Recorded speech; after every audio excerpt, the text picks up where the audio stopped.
안녕하세요. 뉴스반장입니다. 그런데 우리 오 후보자하고 이성윤 의원, 윤석열 의원 전부 연수원 동기죠. 예, 그렇습니다. 이성윤 의원 동기 때 어땠어요?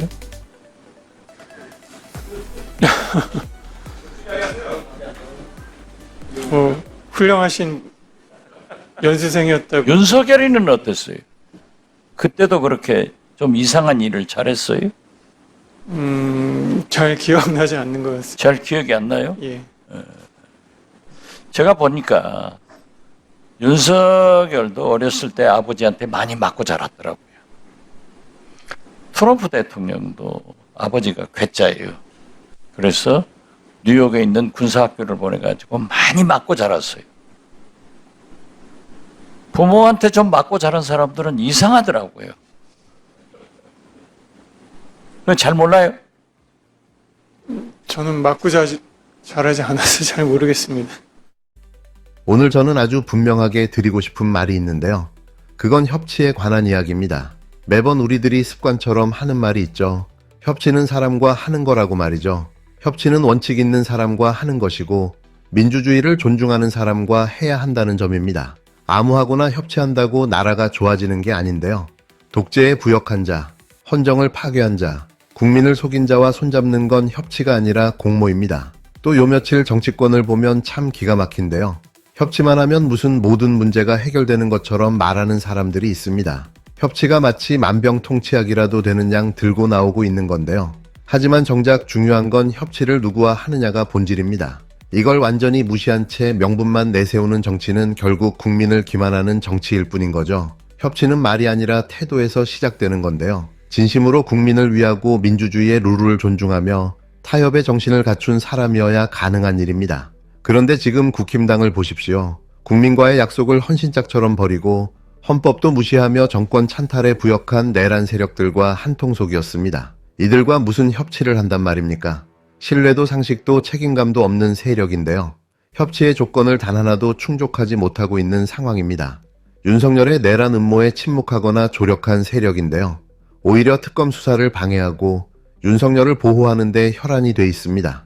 입만 열면 헌법을 말하고 국민을 운운하면서도 실제로는 국민 위에 군림하고 헌법 위에 올라탄 자들이었는데요. 이들과 무슨 대화를 하고 어떤 국정을 논하겠다는 건지 도저히 납득이 되지 않습니다.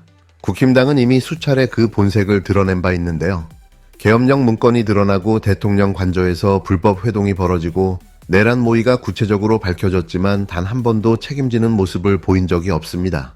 오히려 사법방해와 언론 탄압에 집중했는데요. 반성과 사과는커녕 책임 떠넘기기와 정치 공작으로 일관해왔습니다. 이런 세력과 협치를 하자는 말이 나오는 것 자체가 황당한 일인데요.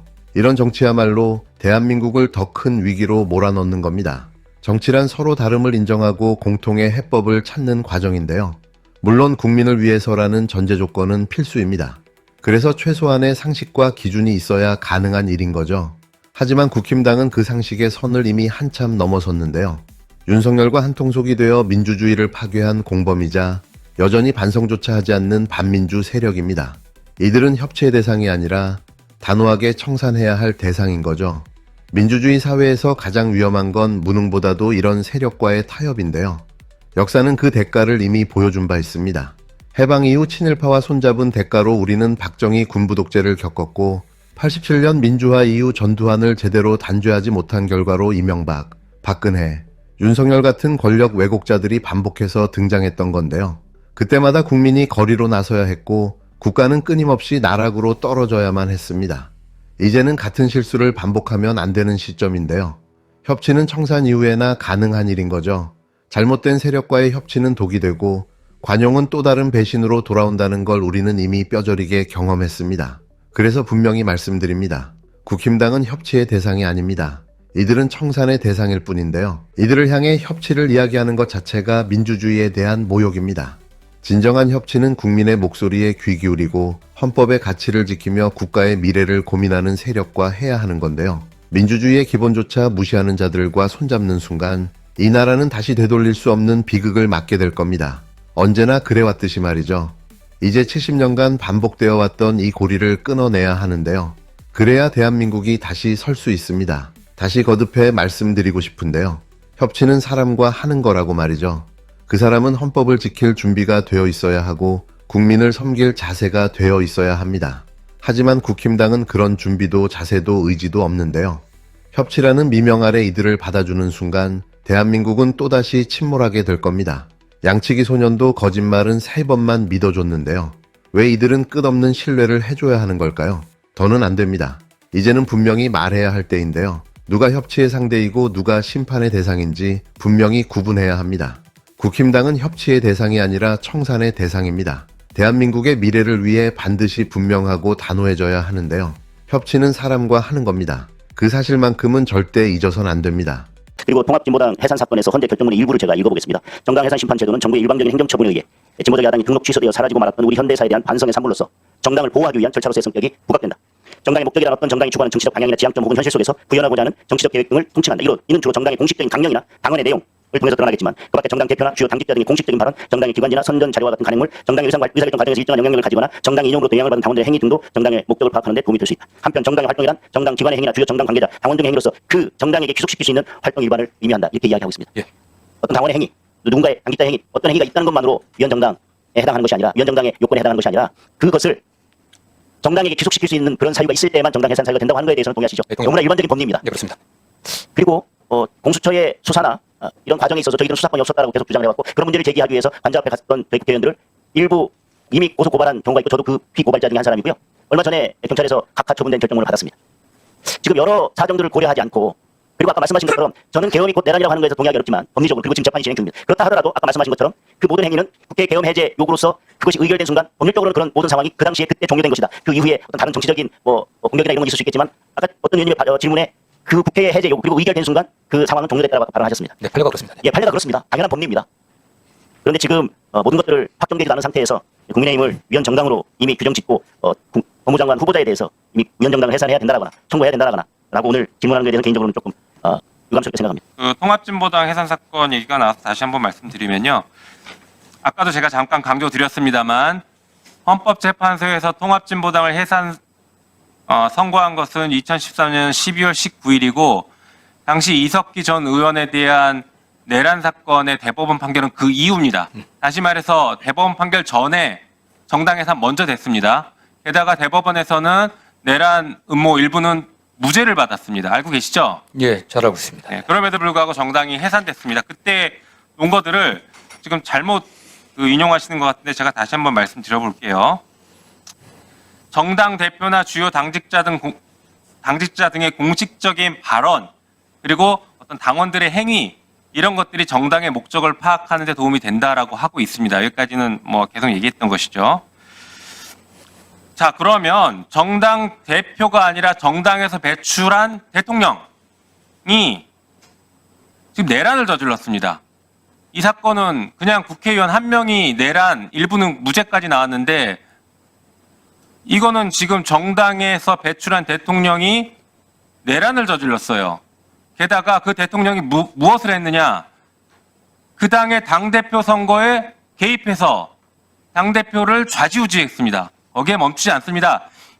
선거에도 개입합니다. 공천에도 개입해요. 특히 22대 총선에 개입했다라는 의혹으로 지금 특검이 수사하고 있습니다. 이 정도면 그 당에서 배출했던 대통령의 내란 수괴가 그 당을 완전히 장악해서 내란 정당으로 만든 것입니다. 그 이후에 그 당 의원들이 어떤 행동을 했는지 내란 선동 선전에 동의했는지 이것도 중요한 요소이겠지만 지금 말씀드린 이 구조만으로도 그냥 내란 정당입니다.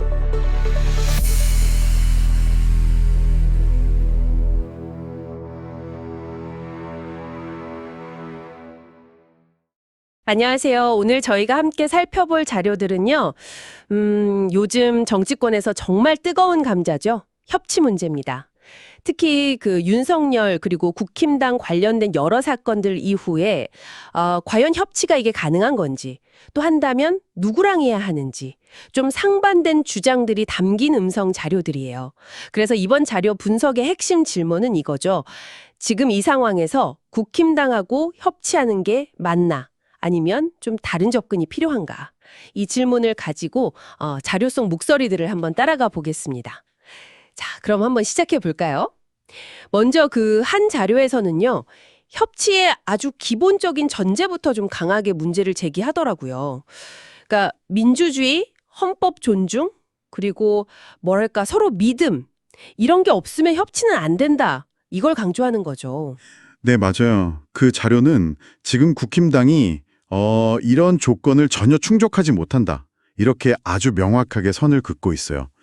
윤석열의 그런 행위에 동조했거나 혹은 뭐 침묵했고 또 헌법 가치를 외면했다. 이런 비판들이죠. 심지어는 독재 부역자, 헌정 파괴자 이런 표현까지 쓰면서 이런 세력과 손잡는 건 협치가 아니고 그냥 공모다. 굉장히 강한 표현을 썼어요. 와, 공모라니 정말 단호한 입장이네요. 그럼 이런 관점에서 보면 국힘당은 협치 상대가 아니라 오히려 청산해야 할 대상이다. 뭐 이런 주장으로 자연스럽게 이어지겠네요. 네, 그렇죠. 잘못된 세력과 퇴협하면 더 큰 위기가 온다. 이런 역사적 사례. 예를 들면 뭐 친해파 청산 실패라던가 전두환 미청산 문제 같은 과거 이야기까지 근거로 들고 있더라고요. 역사적 교훈까지 상당히 강경한 논리네요. 네. 그리고 이 청산 주장을 뒷받침하려고 그 자료에서는 과거 통합진보당 해산 사례를 또 비교 분석하더라고요. 이게 좀 흥미로운 지점이었어요. 통진당 해산 사례요? 그 내란 선동 혐의로 해산됐던 그 정당 말씀이시죠? 네, 맞습니다. 그때 이제 헌법재판소가 정당 해산 요건으로 정당에 귀속시킬 수 있는 행위 같은 걸 고려했잖아요. 그 기준을 가져와서 지금 국힘당 상황에 한번 적용해 보려는 시도인 거죠. 그럼 그 기준을 국힘당에 적용하면 어떻게 분석이 된다는 건가요? 좀 더 구체적으로 설명해 주실 수 있나요? 그 자료 주장은 이렇습니다. 국힘당의 경우는 이전 통진당 사례보다 더 심각할 수 있다 이렇게 봐요. 왜냐면 이건 뭐 국회의원 개인 차원이 아니고 정당이 배출한 대통령, 즉 윤석열이 소위 내란을 일으켰다고 주장하고요. 또 당대표 선거나 공천 개입 같은 걸로 당을 완전히 장악했다는 의혹. 이거 지금 특검 수사 중인 상황이잖아요. 네, 이런 것들을 근거로 들면서 국힘당 자체가 이미 내란 정당의 성격을 띠고 있다. 이렇게 분석을 하는 겁니다. 내란 정당. 이야, 이건 뭐 보통 규정이 아닌데요. 정말 센 표현이네요. 물론 뭐 자료에 이런 주장만 있지는 않았겠죠. 다른 시각이나 좀 반론 같은 건 없었나요? 네, 당연히 있습니다. 다른 관점도 충분히 제시되어 있어요. 우선 그 계엄 선포가 바로 내란죄 성립으로 이어지는 거냐, 이 부분에 대한 법리적 판단은 좀 신중해야 한다. 이런 의견이 있었고요. 그리고 관련 재판이 아직 진행 중이라는 사실, 이것도 중요하게 언급됩니다. 그러니까 아직 법적으로 모든 게 확정된 건 아니라는 점을 강조하는 거죠. 네, 그렇죠. 재판이 아직 진행 중이니까요. 법적인 판단이 중요하다. 이 말이군요. 또 다른 반론 지점도 있었나요? 네, 또 국회가 계엄 해제를 요구했고 또 의결까지 했잖아요. 그래서 그 상황 자체가 법률적으로 이미 끝났다, 종결되었다. 뭐 이런 법리 해석을 기반으로 한 법원 판례를 기반으로 한 법리 해석도 제시가 돼요. 그래서 이런 점들을 고려하면 아직 사법적인 판단이 다 끝나지도 않았는데 국힘당을 위헌정당이다 이렇게 단정하는 건 좀 유감스럽다 이런 목소리도 분명히 있었습니다. 그렇군요. 양쪽 다 상당히 날카로운 주장들이네요. 오늘 저희가 살펴본 이 자료들은 결국 협치라는 이 한 단어 안에 정말 복잡한 현실하고 딜레마가 막 얽혀 있다는 걸 아주 생생하게 보여주는 것 같아요. 한쪽에서는 막 원칙 훼손됐다, 민주주의 파괴다 이러면서 협치는 절대 안 된다, 청산이 먼저다 이렇게 강하게 주장하고 있고, 또 다른 한쪽에서는 아니다, 법적 절차가 있고 최종 판결이 중요하다, 좀 신중해야 한다 이런 입장인 거고요. 네, 자료들을 이렇게 쭉 관통하는 질문은 결국 이거 같아요. 여러 목소리에서 협치는 사람과 하는 거다. 이 말이 계속 반복되거든요. 그렇다면 지금 우리 사회에서 정말 협치할 수 있는 사람, 또 협치할 수 있는 세력의 기준은 도대체 무엇이어야 할까? 뭐 신뢰라던가 원칙, 헌법 준수 이런 가치들을 우리가 어떻게 확인하고 판단할 거냐? 좀 이런 근본적인 질문이 남는 거죠. 바로 그 질문이네요. 신뢰할 수 있는 협치 파트너의 기준은 과연 무엇인가? 이 질문이야말로 오늘 저희 이야기 들으시면서 여러분께서 한번 계속 곱씹어 보실 만한 그런 지점이 아닌가 싶습니다. 네, 오늘 이야기는 여기까지 나누도록 하겠습니다.